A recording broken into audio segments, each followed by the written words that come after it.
નમસ્કાર, એપી ન્યૂઝમાં આપનું સ્વાગત છે। આપની સાથે હું છું કેબી સંઘવી। થાન નગરપાલિકા વિસ્તારમાં ઘણા જ લાંબા સમયથી લાલિયાવાડી ચાલી રહી છે અને કોઈ પણ વિકાસના કામો થતા નથી।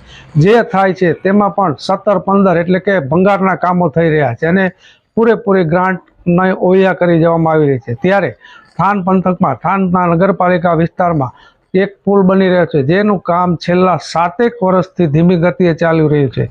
જે અંગે શહેરીજનોએ વારંવાર મુખ્યમંત્રી, કલેક્ટરશ્રી તથા નગરપાલિકાના ચીફ ઓફિસરને વારંવાર રજૂઆતો કરવા છતાં તે પુલનું કામ 7 વર્ષથી પેન્ડિંગ ચાલી રહ્યું છે અને ધીમી ગતિમાં ચાલી રહ્યું।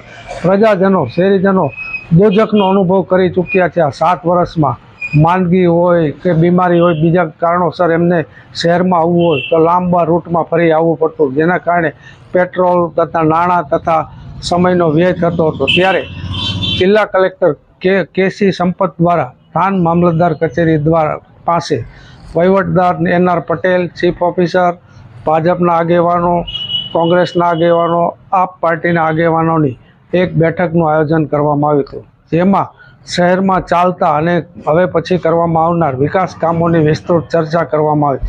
જેમાં મુખ્યત્વે છેલ્લા 7 વર્ષથી ચાલી રહેલો પુલ હજુ પણ પૂર્ણ થઈ શક્યો નથી તે બાબતની ચર્ચા કરી કોન્ટ્રાક્ટરને 26 જાન્યુઆરી પહેલાં કામ પૂર્ણ કરવાની તાકીદ કરવામાં આવી છે।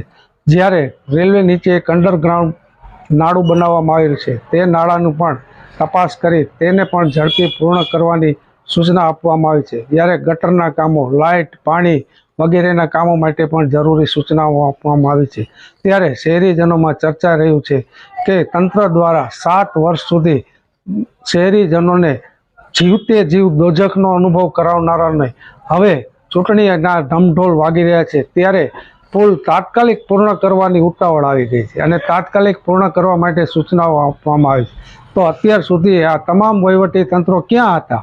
જ્યારે મુખ્યમંત્રીને રજૂઆત કરવામાં આવી, કલેક્ટરને રજૂઆત કરવામાં આવી, મામલતદારને રજૂઆત કરવામાં આવી હતી, તેમ છતાં કોઈ કશા જ પગલાં લેવામાં આવ્યા ન હતા। અને હવે ચૂંટણી આવી રહી છે ત્યારે તાત્કાલિક પગલાં લઈ કામ ઝડપી પૂર્ણ કરવાની સૂચનાઓ આપવામાં આવી। ત્યારે આ કામમાં પણ હજી કેટલું બાકી છે, કેટલો સમય બાકી રહે તેમ છે તે પણ કાંઈ નક્કી નથી અને આ ઝડપી કામ પૂર્ણ થતાં કામ કેવું બનશે તે મુદ્દો પણ ટોક ઓફ ધ ટાઉન બનવા પામ્યો છે અને પ્રજાજનોમાં વ્યાપક આક્રોશ ફેલાઈ રહ્યો છે। જિલ્લા કલેક્ટર દ્વારા 26 જાન્યુઆરી પહેલાં પુલનું કામ પૂર્ણ કરવાની તાકીદ કરવામાં આવી છે। ત્યારે આ પુલનું કામ પૂર્ણ કરતી વખતે ગુણવત્તાવાળું થશે કે પછી જેમ તેમ કરવામાં આવશે તે મુદ્દો પણ ટોક ઓફ ધ ટાઉન બનવા પામ્યો છે।